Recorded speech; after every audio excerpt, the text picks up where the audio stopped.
kuna tatizo kubwa sana. Kuna mtu mmoja ni RCO wa mkoa wa kipolisi wa Tarime Rorya, anaitwa ndugu Maskamo, amekuwa changamoto sana. Na nimekuja kugundua pia hata ile habari ya watu wale kwa wananifuata kule wanajitambulisha wengine, si mara tumetoka Tarime, mara Oyster Bay, mara nini, wanaambia watu hivyo, wananitafuta kutaka kujua mimi napatikana wapi na vitu kama hivyo, ndugu yangu anakaa wapi, wanakwenda kupiga mpaka picha nyumba. Watanzania wenzangu, nimekuwa nikifuatilia kwa makini na ukaribu sana mambo yanayoendelea hapa nchini kwetu. Hebu tusikilize kwa pamoja. Ndugu wa Tanzania wenzangu, kwa majina naitwa Zakayo Chacha Wangwe, ni mwana Tarime na Mtanzania. Ndugu zangu, nimeona ni tume ujumbe huu mfupi kwa wenye mamlaka, kwa maana mamlaka za utawala wa nchi yangu ya Tanzania, pale ambapo nitagusa basi wale wenye mamlaka waweze kuchukua hatua za kuweza kusaidia kutatua matatizo haya ambayo nitayaainisha. Ndugu zangu, itakumbukwa kwa wale ambao walijaribu kufuatilia, nakumbuka ilikuwa tarehe 14 mwezi wa 6 mwaka huu, nilitoa taarifa kwenye mitandao nikiwa kwenye group za chama na zingine mchanganyiko hasa za Tarime juu ya moto ambayo imenisibu. Kwa maana kwamba tarehe hiyo 14, kwa ufupi nirejee kwa wale ambao hawakusikia, nilitoa taarifa kwamba nawindwa na watu wasiojulikana wakiwa na nia ovu. Kwa sababu wale watu walinipigia simu. Kuna mtu alinipigia simu tarehe hiyo, tarehe 14 mwezi wa 6 mwaka huu 2025, akijitambulisha kama deputy RCO wa mkoa wa kipolisi wa Temeke, akiwa ananitaka niende Temeke kwa ajili ya mahojiano. Sasa mimi nikamuuliza kwamba unataka nije Temeke kwa mahojiano kwa sababu zipi? Mahojiano hayo yanahusu nini? Akaniambia unalalamikiwa na mtu anaitwa Eliakim Maswi ambaye kwa sasa ni katibu mkuu, hata wakati ule by then alikuwa katibu mkuu wa Wizara ya Katiba na Sheria, kwamba kuna magari uliyataja ukiwa unatahadharisha watu wa CCM kwamba wasio muunga mkono, kwamba magari hayo, kataja namba za magari lakini pamoja na rangi za magari, kwamba watu wawe makini wale wasio muunga mkono, kwa sababu magari umepata taarifa kuna watu wabaya ambao wamejipanga kuteka watu na kuwashughulikia wale ambao hawamuungi mkono. Kwa hiyo tunataka uje utueleze kama hiyo taarifa ulitoa wewe, kama itaonekana una kesi ya kujibu, basi tutakusafirisha kwenda Tarime. Na of course nimuuliza kwa nini mniite Temeke na mimi ni mkazi wa Tarime. Na taarifa ile nilitoa kuhusu hayo magari ni ya Tarime. Na ni mambo ambayo yalikuwa yanahusu uchaguzi wa ndani ya chama. Kwenye kura za maoni kuna tofautiana. Kila mgombea anakuwa na mtu anayemuunga mkono. Akasema tumekuita Temeke kwa sababu ikionekana kwamba huna hatia tutakuachia, lakini ikionekana kwamba una kesi ya kujibu tutakusafirisha kwenda Tarime. Nikamwambia basi nipe muda nijaribu kuwasiliana kwanza na wakili wangu. Baada ya kuwasiliana na wakili wangu nitakurudia. Nilipozungumza na wakili wangu akajaribu kufuatilia cross check pale Temeke. Akaniambia hakuna kesi umefunguliwa pale Temeke. Sababu kumekuwa na michezo, watu wanaita watu kwenye vituo vya polisi wakati ule, njoo Temeke, unashangaa mtu kama katekwa hata hajafika kwenye kituo cha polisi. Au amefika kituoni wakati anarudi unaambiwa alipotea, alitekwa. Kwa hiyo katika mazingira hayo na mimi nikapata hofu, kwa sababu kulikuwa na wimbi kubwa sana hilo la mambo ya utekaji. Kwa hivyo nikatakiwa tu kuchukua tahadhari. Kesho yake kwa sikwenda, nikabadili tu location pale nilipokuwa, nika shift. Kesho yake wale watu wamekwenda yale maeneo nilipokuwa nakaa. Kwa ndugu yangu. Wanakwenda na magari mawili ya kiraia, wanayapaki mbali alafu wanasogea kwa miguu, wanakwenda na mapikipiki, wamevaa kiraia wote, wanahoji wanaita mtu ambaye sijui niliongea naye mara ya mwisho, wanamhoji, wanambana, wana picha yangu wanatembea nayo. Wakaendelea kuwa wanaenda pale kila siku. Sasa mimi nilizima simu, wao walikuwa wanipati kwenye mitandao. Baada ya kuwa nimepata hiyo hofu. Sababu tumeona kuna watu wamekuwa kiitwa, njoo tunakuhitaji hapa, sisi ni polisi, mwisho wa siku hatuwasikii tena.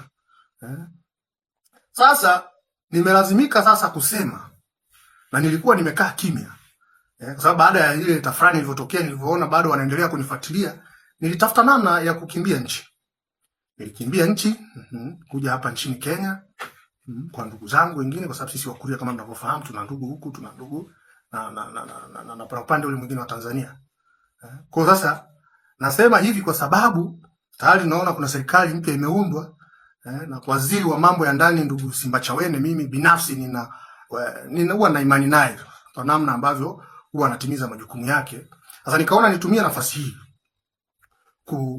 kumpa ujumbe huu kwamba atusaidie hasa pale Tarime. Kuna tatizo kubwa sana. Kuna mtu mmoja ni RCO wa mkoa wa kipolisi wa Tarime Rorya, anaitwa ndugu Maskamo. Amekuwa changamoto sana.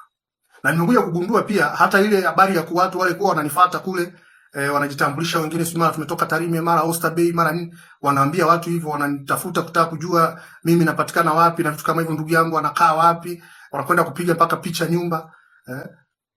Nimekuja kugundua walikuwa na link na huyu RCO, na inawezekana yeye ndo alikuwa anawatuma kwa kutumiwa na Eliakim Chacha Maswi, kwa sababu kuna matukio yanaendelea hata pale Tarime, watu wanakamatwa, watu ambao walikuwa pengine hawamuungi mkono Maswi wakati ule anataka ubunge, watu ambao walikuwa wanamuunga mkono ule K aliyekuwa diwani wa Nyakonga. Kuna kijana mmoja anaitwa Mwita Esther amekamatwa na huyo Maskamo, wamempeleka sehemu moja inaitwa Komaso, amepigwa sana, amekaa siku zaidi ya 40 kituoni, na anapigwa na lazimishwa kwamba mtaja kwamba wewe K alikutuma ukachome shule, kwamba alichoma shule, anatuhumiwa kwa kuchoma shule ya Magoto Sekondari, kitu ambacho sio kweli. Ile shule hata mkienda pale na mtakuta shule ipo na hakuna mahali shule ilichoma. Kwa hiyo kuna kubambika kesi, kwa sababu waziri nimeona taarifa yake anasema anajaribu kuwasihi polisi wasibambikize watu kesi. Tarime kule kuna shida, watusaidie. Kuna vijana wengi mpaka sasa wako ndani kwa hila tu za kisiasa na vitu kama hivyo, lakini anayeratibu na kufanya hayo mambo ni huyo RCO, huyo bwana Maskamo. Sasa tumekosa uhuru kwenye nchi yetu, na nimekuja hapa kusema kwa sababu mimi nilichukulia kawaida, nikasema acha tu niendelee kujificha huko, sababu kumekuwa na matukio, watu wetu wametekwa wengi sana Tarime, wamepotea mpaka leo hatujui walipo. Acha niokoe na mimi mwili wangu niendelee kuangalia watoto wangu, lakini Maskamo ameendelea kuwa anapigia watu simu ambao nadhani pengine ni rafiki zangu, kuwaulizia mimi nilipo. Juzi wamekamata kijana mmoja ambaye nitamhifadhi jina lake. Wakati wanamhoji Maskamo amekaa pale ofisi ya ID Tarime, anamuuliza aseme mimi niko wapi, kwamba yeye huwa anakuja tunaonana mimi na yeye. Mara anamtisha kwamba hujui kwamba Zakayo anatafutwa sana. Hujui kwamba Zakayo huyu akikamatwa atakuletea wewe shida, atakuingiza kwenye shida, kwa nini unakuwa na urafiki naye? Sasa mimi nimesema kwa sababu Mheshimiwa Waziri, ingilia swala hili kati, ili kama kuna kesi ninayo ya kujibu basi niitwe polisi, sio habari za kuviziana kutaka kutekana. Niitwe polisi Tarime, mimi nitakuwa tayari, nitasafiri kutoka Kenya, nitakwenda Tarime, kama ni mahakamani wanipeleke. Lakini hizi habari za kuvizia kukamata watu wanawabana semeni walipo ili wanikamate kimya wanipeleke wanako kujua wao, hilo kwa kweli sitakubali. Lakini pia nimwambie Mheshimiwa Rais Dr. Samia, kwa sababu ndio mamlaka yake uteuzi huo, waziri wa katiba na sheria, ajaribu kumwangalia namna ya kumuonya, asitumie mamlaka yake ya uwaziri wa katiba na sheria kunyanyasa watu. Sasa tumeona ni mtu anapenda kesi. Alikuwa anamsumbua hapa mbunge sana, anamdai mabilioni mangapi. Mara sijui anakimbia anafufua kesi, sijui K aliua nani, wakati kesi ilienda ikaisha. Yaani ni usumbufu. Mimi sasa hapa nimekosa amani nyumbani kwangu, familia siendi kuona. Nikitokeza hata Tarime tu siku moja kwamba nimeenda kusalimia familia, wakijua wanaanza tena kunitafuta, wananiwinda kimya. Nikiuliza kuna kesi nashtakiwa nao Tarime, hakuna kesi. Sasa huyu Maskamo ni mtu ambaye amegeuka kuwa anafanya kazi kwa maelekezo ya yule katibu mkuu wa Wizara ya Katiba na Sheria. Mtu ambaye nadhani kama aliteuliwa kufanya hiyo kazi ambayo amepewa hafanye, lakini kama ni habari za siasa asitumie mamlaka yake kuja kuleta vurugu za kisiasa hapa. Tuliona hata alivyofanya kule Nyakonga kwenye uchaguzi wa udiwani. Anaficha wajumbe, katibu mkuu mzima wa Wizara ya Katiba na Sheria. TAKUKURU wanakwenda pale wanafukuzwa kwamba ni maelekezo. Umeona bwana? Polisi wanakwenda wanarushua mawe, wajumbe wamefungiwa kwenye mji wanalala usiku kucha kwa maelekezo yake. Kesho yake wanapelekwa under escort na walinzi eti Green Guards aliowapeleka mafunzo vijana sijui zaidi ya 50 wanawalinda wajumbe kwenda kupiga kura. Wakamfanyia ukatili sana yule bwana mwenyekiti. Na hata baada ya hapo umeendelea kuwa wanamuinda sana huyo K aliyekuwa mwenyekiti wa halmashauri. Ninaambiwa saa hizi hata yeye ana miezi 2 hayuko Tarime. Ni kama naye amekimbia kwa kuhofia, anatishwa na huyo Maskamo. Kwa maelekezo kwa kutumwa na huyo bwana. Kwa hiyo tunaomba tusaidiwe. Sababu haya mambo haya ndio yanayochochea chuki kati ya wananchi na serikali. Mpaka inatokea tafrani hii tunaingia kwenye shida kama taifa. Mimi naamini kwamba hawa watu wanaoleta hizi habari za kutaka kuvuruga amani ya nchi, sababu amani inavurugwa na watu wa aina hii. Watafutiwe shughuli zingine za kufanya. Mtu kama huyu Maskamo atafutiwe kazi nyingine ya kufanya, hata sio kumhamisha, kwa sababu ukimpeleka Mtwara ukampeleka Arusha, bado ataenda kuendelea kunyanyasa wa Tanzania na ataendelea kuchochea chuki kati ya serikali na wananchi. Tunaomba mtusaidie. Imekuwa kero Tarime. Watu wanachukuliwa. Ni mtu ambaye kwanza anatuhuma pia hata yule bwana Sinda Keteba aliyekuwa mgombea udiwani aliyepotea pale Sirari.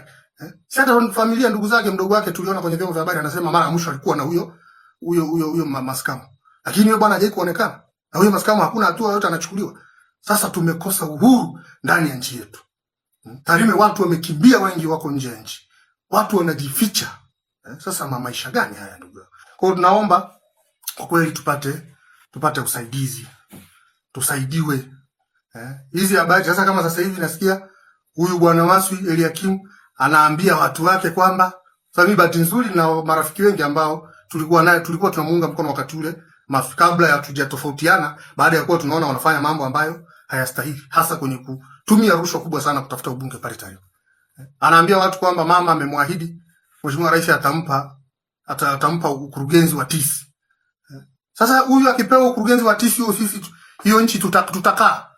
Watu ambao hatukumuunga mkono wakati anatafuta ubunge, tutaishi tena Tarime. Nafasi tu alionayo hiyo katibu mkuu wa Wizara ya Katiba na Sheria imekuwa kero kwa watu wengine. Tunaomba kwa kweli mamlaka mtusaidie. Wenye uwezo wa kudili nao polisi wanaonyanyasa watu. Maskamo yuko pale na kamtandao kake. Chukua watu wanakwenda wanawatesa, kama kijana Mwitaesta wamempiga sana mwezi mzima. Hakuna kesi ya msingi. Nyanyasa tu. Wako na kijana mmoja sio anajiita sio Maulidi, naye ni OCS wa Mborega pale. Ana watu wake wanaofanya vituko hapo. Umiza sana watu wetu. Tusaidiwe. Mheshimiwa Waziri wa Mambo ya Ndani, imulike ile Tarime. Ni shida. Kuna watu Tarime pale wametekwa, kama sio kupotea, watu karibu hata 20 wanafika.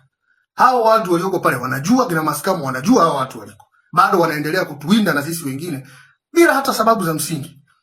Sababu za kisiasa. Kwa mfano mimi labda kosa nililonalo ni sababu za kisiasa, kutoa opinions labda za kisiasa ndani ya chama cha Mapinduzi. Wakati wa kura za maoni, bado mchakato wa kura za maoni ulishapita, bado tuendelea kuindana. Mtu anakaa anauliza watu sema Zakayo alipo. Kwa mimi nishindwe hata kuja kumsalimia mamangu akiwa anaumwa. Hii itakuwa sasa ni mambo gani? Tunaomba msaada kwa kweli. Kwa hayo machache, nashukuru. Mungu ibariki Afrika, Mungu ibariki Tanzania. Je, mwenzangu, umejifunza nini